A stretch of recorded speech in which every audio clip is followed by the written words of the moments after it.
चलिए दोस्तों, बहुत बहुत धन्यवाद सब दीदी बहनी समाज। सबसे पहले आप सबसे राम राम बाबा।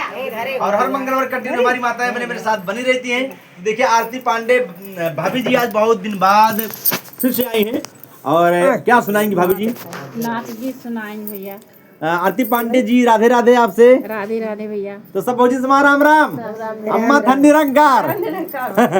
तो चला एक अम्मा आई धन निरंकार, अब अम्मा सब मिल गए, लेकिन पहले आरती पांडे जी से आप सब सुने। राजा धनवा बोई हम बीमार बाड़ी, राजा धनवा बोई हम बीमार बाड़ी, राजा धनवा बोई हम बीमार बाड़ी, बीमार बाड़ी हो बीमार बाड़ी, राजा धनवा बोई बीमार बाड़ी, राजा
राजा पीटला